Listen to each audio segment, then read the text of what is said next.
سارا جھگڑا اسی بات پر شروع ہوتا ہے کہ معصوم کون ہے کون نہیں ہے، کسے معصوم مانا جائے کسے معصوم نہ مانا جائے۔ ہم نے کبھی یہ نہیں کہا کہ جنہیں ہم کہتے ہیں آپ انہیں معصوم مان لیں۔ ہم ان مجالس میں استدلال کر رہے ہیں جنہیں قرآن نے معصوم کہا۔ صلوات بھیجے نا محمد و آل محمد۔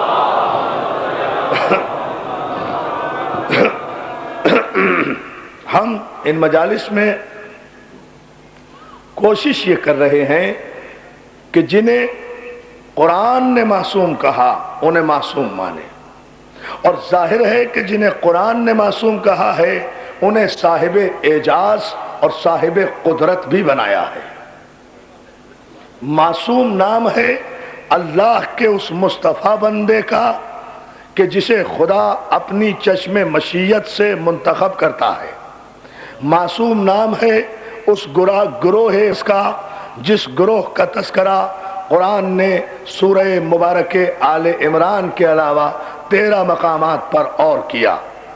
معصوم نام ہے اس اللہ کی قدرت کاملہ کا کہ جنہیں خلق فرما کر اس نے خود یہ محسوس کیا کہ ہاں اب مجھے زیب دیتا ہے کہ میں یہ کہوں کہ مجھ سے بہتر خلق کرنے والا کوئی نہیں۔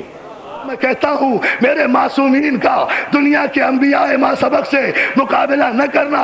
امیر شام نے سازش تیار کی، ایک بڑھیا کو خریدا، زر و جواہر دے کر، اس کے ایک بیٹا تھا، اس سے کہا کہ جا کر کوفے میں آباد ہو جا، کچھ دن تعلقات اچھے کر لے، جب تیرے تعلقات محلے میں بہت زیادہ ہو جائیں، ایک دن اچانک شور مچا دینا، اپنے بچے پر چادر ڈال کر اسے لٹا دینا، محلے میں پیٹنا شروع کر دینا، میرا مر گیا، حالانکہ وہ مرا ہوا نہیں ہوگا، شور مچا دینا، سارے کوفے میں شور مچا دینا، میرا مر گیا، جھوٹ موٹ شور مچا دینا کہ میرا مر گیا۔ اور اس کے بعد جب محلے والے اکٹھے ہو جائیں، سمجھتے جائیں، جب محلے والے اکٹھے ہو جائیں، پوچھیں کیا ہوا، کہہ دینا ایک ہی بیٹا تھا وہ مر گیا، اور تو اس کے بعد وہ پوچھیں گے اب کیا کریں، تو فوراً کہنا میں تو اس کی نماز جنازہ علی ابن ابی طالب سے پڑھاؤں گی، وہی میرے امام ہیں، جنازہ اٹھا کر وہاں لے جانا۔ جب وہ پڑھانے لگے اشارہ کر دینا، یہ اٹھ کھڑا ہوگا، علی کی توہین ہو جائے گی۔ توجہ،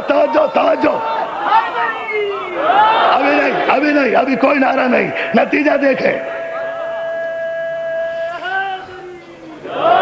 ایک منٹ بیٹا، کوئی نعرہ ابھی نہیں، نتیجہ آئے گا تو انشاءاللہ 8 محرم کا تاریخی نعرہ پھر ہم سنیں گے۔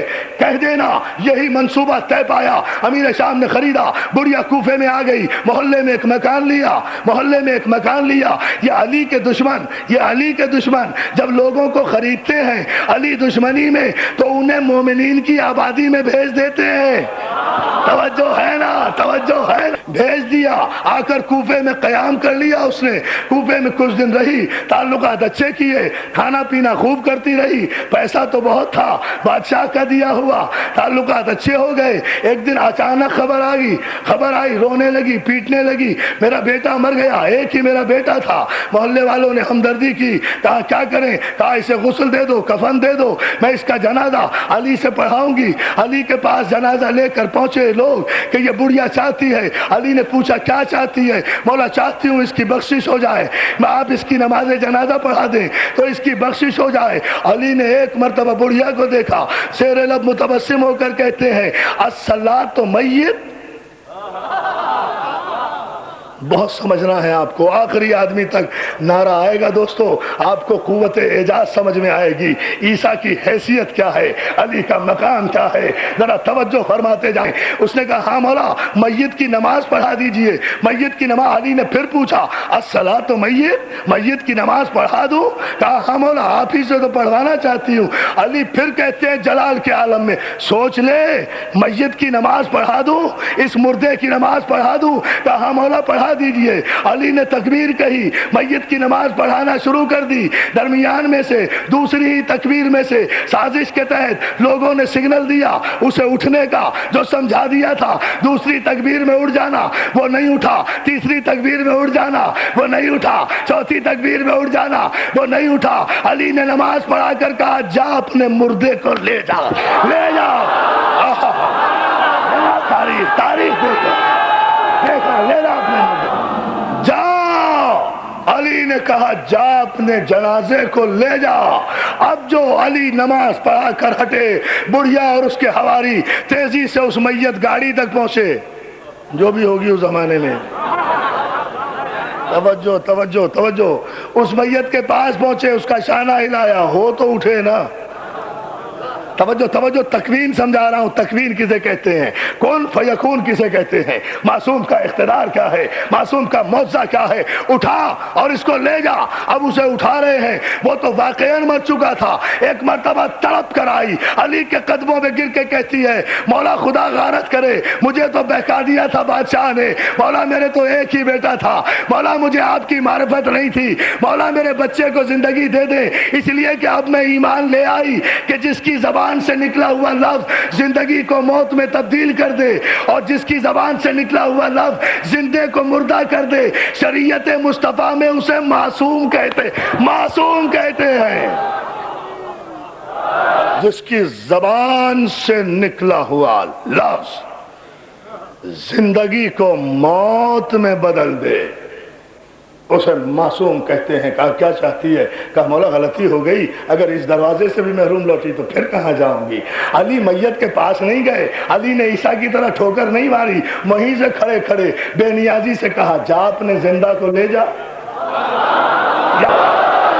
جا اپنے زندہ کو لے جا۔ آپ نے دیکھا کہ اسے کہتے ہیں اقتدار معصوم۔ یہ عیسیٰ کی، اب سوال خود بخود پیدا ہوگا، عیسیٰ کو قم بإذن اللہ کہنے کیوں تھی، علی کو قم بإذن اللہ کہنے کی ضرورت کیوں نہیں تھی؟ اس کی بھی وجہ ہے عزیزان محترم۔ عیسیٰ کو قم بإذن اللہ کہنے کی ضرورت اس لیے تھی کہ عیسیٰ نبی تھے، عیسیٰ روح اللہ تھے، عیسیٰ صاحب شریعت تھے، عیسیٰ صاحب انجیل تھے، عیسیٰ صاحب کتاب تھے، عیسیٰ بنی اسرائیل کی بکھری ہوئی بھیڑوں کو جمع کرنے کے لیے آئے تھے۔ عیسیٰ کی نبوت محدود تھی، لیکن علی امام تھا، علی نور اول تھا، علی معصوم تھا۔ علی کو بإذن اللہ کہنے کی ضرورت اس لیے نہیں تھی کہ علی ہجرت کی شب رسول کے بستر پر توکل کا تکیہ رکھ کر اطمینان کی چادر اوڑھ کر پہلے ہی تو کہہ چکا کہ وَمِنَ النَّاسِ مَن يَشْرِي نَفْسَهُ ابْتِغَاءَ مَرْضَاتِ اللَّهِ۔ ایک ایسا بھی ہے جو اپنا نفس بیچ کر اللہ کی مرضی لے لیتا ہے۔ تو یہ زندگی کیا ہے؟ اللہ کی مرضی۔ یہ موت کیا ہے؟ اللہ کی مرضی۔ حیات کیا ہے؟ اللہ کی مرضی۔ دین کیا ہے؟ اللہ کی مرضی۔ شریعت کیا ہے؟ اللہ کی مرضی۔ قانون کیا ہے؟ اللہ کی مرضی۔ قرآن کیا ہے؟ اللہ کی مرضی۔ نماز کیا ہے؟ اللہ کی مرضی۔ روزہ کیا ہے؟ اللہ کی مرضی۔ حج کیا ہے؟ اللہ کی مرضی۔ امر کیا ہے؟ اللہ کی مرضی۔ کن کیا ہے؟ اللہ کی مرضی۔ فیکون کیا ہے؟ اللہ کی مرضی۔ حمد کیا ہے؟ اللہ کی مرضی۔ صراط کیا ہے؟ اللہ کی مرضی۔ قبر کیا ہے؟ اللہ کی مرضی۔ حشر کیا ہے؟ اللہ کی مرضی۔ فشار کیا ہے؟ اللہ کی مرضی۔ موت کیا ہے؟ اللہ کی مرضی۔ حیات کیا ہے؟ اللہ کی مرضی۔ جنت کیا ہے؟ اللہ کی مرضی۔ دوزخ کیا ہے؟ اللہ کی مرضی۔ فرشتے کیا ہے؟ اللہ کی مرضی۔ کتابیں کیا ہے؟ اللہ کی مرضی۔ معجزے کیا ہے؟ اللہ کی مرضی۔ کعبہ کیا ہے؟ اللہ کی مرضی۔ یہ سب کچھ اللہ کی مرضی ہے، اور یہ کسی مکے مدینے کے بنیے بقال کے پاس نہیں ہے، ابو طالب کے معصوم بیٹے کے پاس ہے۔ علی کے پاس اللہ کی مرضی پہلے ہی ہے، اس لیے یہ کہنے کی ضرورت ہی نہیں کہ بِإِذْنِ اللہ اٹھ کھڑا ہو۔